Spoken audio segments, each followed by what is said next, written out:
Hello.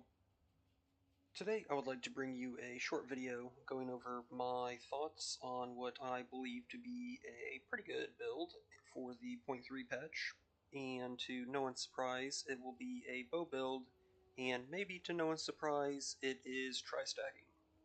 So yes, we are playing 0.3, but we are building like it's 0.1 all over again. Because for some reason, GGG isn't super great at balancing. So, everyone knows that Lightning Arrow and Lightning Rod are extremely good. That's what we will be using. Additionally, Tornado Shot also creates chaining projectiles to proc your Lightning Rod, so we'll be using that. Herald of Thunder did get a nerf, so we don't get the 30 or 25% elemental damage buff from just passively having Herald of Thunder, but it's still good. And Blink is still good. Voltaic Mark is still good because it applies a bigger shock. And Row Amount is not that great, but it is possible to use instead of Blink. So those are the skills. Everyone's pretty much going to be using those skills.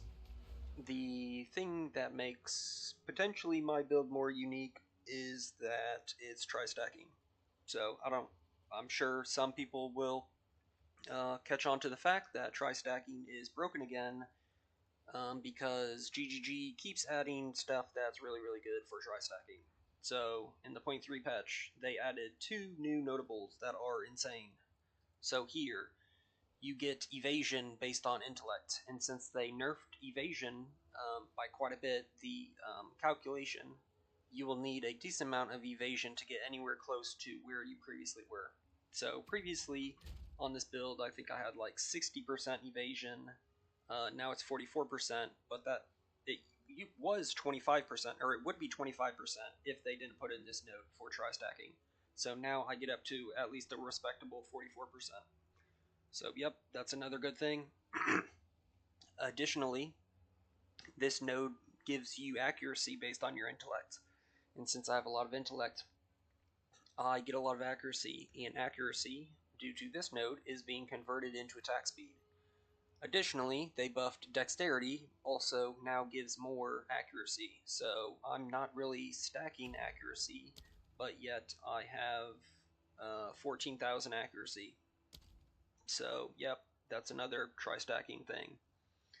Another one, not only do we have a ton of evasion and a ton of attack speed due to our accuracy from this node, we also get a lot of life and a lot of stun threshold. So with this, we, I don't know, get stun half as much, 4 times as much, I don't know the math.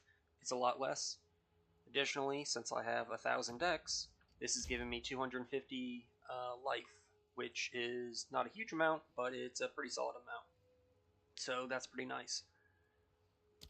In addition to this, we don't get stunned from this, but I'm also picking up this, so we also don't get chill, frozen, shocked, because, again, stacking dex is really good for ailment threshold. Additionally, this isn't as OP as those other nodes, but it's pretty good. We're getting life, mana, and movement speed, and we are able to get more attributes where previously we couldn't. So this is just a really good node. I'm picking that up. Another node that I will be picking up that is new is this one. I guess they're just giving this side of the tree even more movement speed. So that's what I'm picking up. Movement speed, and then my next 2 levels will be 1 more movement speed and some lucky damage, which is actually pretty good.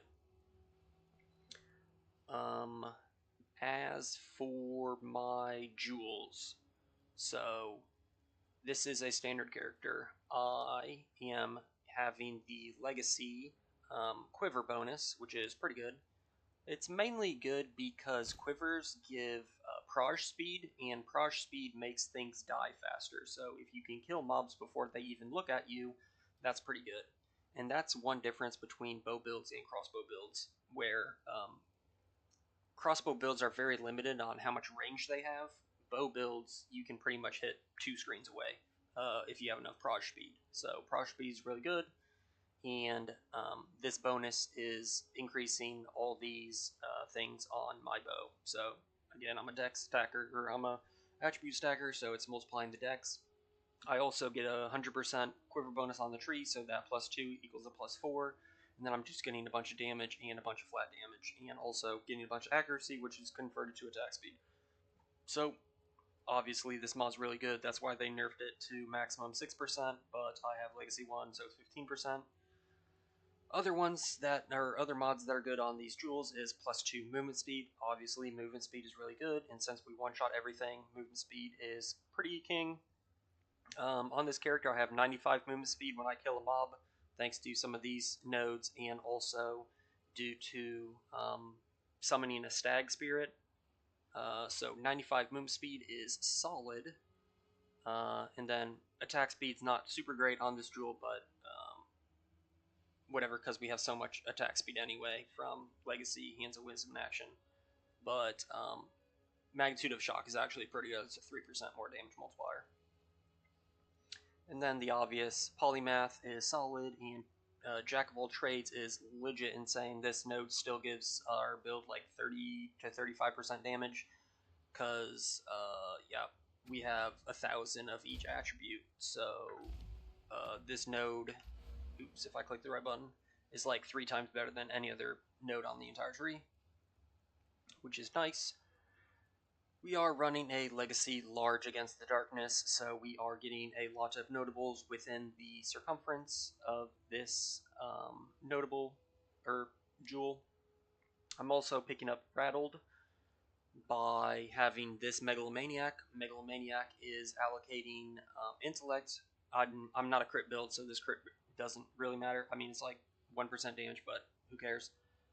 So it's getting me intellect, it's giving me this node, which is giving me strength and intellect, and it is also giving me feathered fletching, which is giving me 100% increased damage from my quiver, and it saves me 2 points pathing, because these nodes are not great, because I have like 1300% damage, so this is really bad, and accuracy, I already have a ton of accuracy, so accuracy is not great. The other jewels that I have are pretty much the same as my other ones, except for this one has blind, because blind is really good.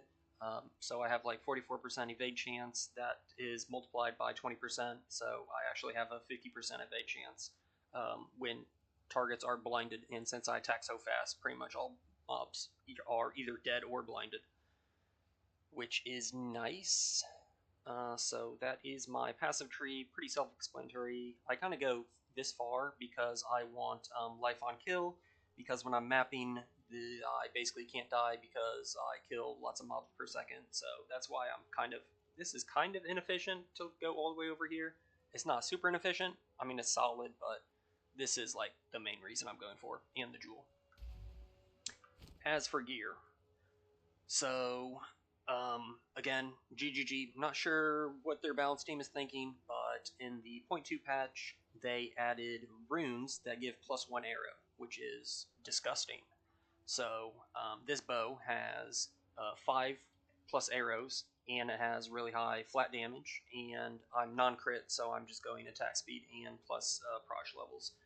Additionally, in the 0.3 patch, you can get additional sockets on special bow drops. So that's another +1 arrow, thanks to GGG's balance team. I already talked about Hands of Wisdom in Action. This is irreplaceable, it's broken, especially if you have a Legacy one. It gives you like 300% attack speed, I think, or it gives us a lot, 200%, whatever. And then, so the Ascendancy that I pick is not a Deadeye because I'm not in League. So if you're playing Standard, the best build pretty much all the time, forever, and anywhere time in the future is going to be Ritualist, because +1 ring socket and 25% more ring percentage is disgusting when compared with mere tier corrupted rings and also ingenuity. So just those, if I press the right button, just these 4 nodes is doubling my damage, and also it's giving me a ton of life, and also allows me to get rarity on more pieces than I could previously. So if you're in standard, not even just bow builds, it's pretty much literally every build you go Ritualist, because ingenuity, legacy ingenuity exists. So the stats that I'm looking for on these rings are obviously attributes for my suffixes, and then there's a lot of different prefixes that you could run. You can get flat damage, lightning damage, life, rarity, and then you can corrupt it for attributes or damage. And then here I just have triple elemental damage, which isn't necessarily the best. If I were to pick and choose mods, I would have more rarity and life instead of the physical and cold. But yeah, I don't have infinite mirrors, so this is what I'm currently using. Additionally, this is a legacy mod. It gives percent attributes because attributes is pretty good, and also our resistances are really tight, so having 5 sockets and a ton of max res on your chest is very nice. Again, because resistances compete with attributes, and so if I want attributes on all my pieces, I just need a very high resistance piece, which is why I also need a helmet that gives 45 hull resistance, because I need the resistance. So those are those pieces. Obviously I'm running a Calandra's Touch, so I can mirror my best ring, which I'm doing. As for my amulet, obviously an Astramentus, and then Pure Power, because my intellect is converted into more flat damage, which is nice. I already showed you my quiver, it's nice. And then for boots, so boots, in the .2 patch, they made them OP because you have 100% increased effect of socketed items, and they also gave us movement speed.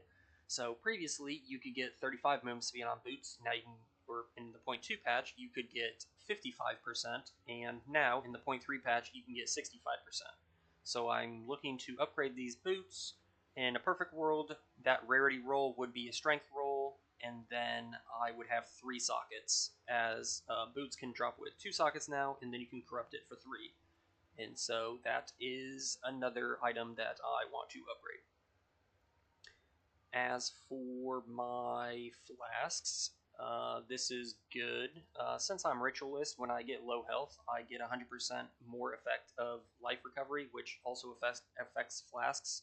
So this is instant 2000 life whenever I need it, and it has 3 uses, so I can instantly recover 6,000 life instantly whenever I want to. The reason I run Stag is because it gives me percent damage is extra lightning, it gives me movement speed, and it gives me elemental resistance, so if I run a LE weakness map, I'm still max resistance. Immune to stun, even though I have stun resistance on the tree, I'm just immune to stun. And then freeze, even though, again, I can't really be frozen because of my elemental threshold. If I click like a box, even though boxes still suck, I think. If I open a box and it freezes me, then I'm not frozen. And in the .3 patch, they allowed us to get 3 charm slots, even when running a legacy ingenuity. So, yep, that's nice. And then I have a legacy melding, which instantly caps my mana, because since we attack so fast, and we have a level 30 lightning arrow, we do run out of mana, and so this gives me basically infinite mana. So now, since we're done talking, I will show you a quick map to demonstrate the build is solid. So this build currently, or in my current setup, I have 150 rarity, and that can be pushed up, as I will show you in a ring switch. Instead of life, which I am mirroring with my Calandra's Touch, you can just go for like a double rarity roll. And so when I kill a rare, I summon the Stag, which is right here. You can see it gives me 15 movement speed, and also on the tree, when you kill a mob, you get movement speed. So I am running at 95 movement speed, I think, which is nice. it's getting closer and closer to PoE1, as in the 0.1 patch and the 0.2 patch, you really couldn't get past like 40 movement speed. So they basically double our movement speed over the past two patches, which is a warm welcome for sure. Although towers and map layouts are still horrendous, as this map is crashing on me, but also the map layout is not fun at all. When we load back, since this video is getting longer than I thought, and I need to go to bed so I can catch a flight tomorrow, that's good enough gameplay for you to see. Obviously, I'm just running around at 90 to 95 movement speed, one-shotting everything, because I have basically infinite damage. Partially because I have a lot of legacy gear, but also GG's bouncing not super great, so you can recreate the same thing in League. It's gonna be worse for sure, but it's probably potentially going to be the best because they nerf crit and crit multi. So even though I'm not crit, again, you don't really need more damage, and yeah. So this is a ring that I could switch out if I wanted more rarity and less life. So I lose 800 life, but as you can see, I gain double my rarity. So now I'm running with 300 rarity. And since there is very large diminishing returns on rarity, I don't even think it's like super beneficial to go over 200 or 250. So yeah, this is like perfect. I am currently trying to level to 98, so I probably won't be running a rarity ring until 98, but after that I will be getting a lot more loot. So that's the video. In closing, GGG's balance team, not great. I made a video a few days ago, pointing out some issues I see, and hopefully at least the 0.3 patch will be kind of fun for the next few weeks. But as you can see already, with people leveling in League, the game is extremely easy, and so I don't know about the staying power of the game. So yeah, peace.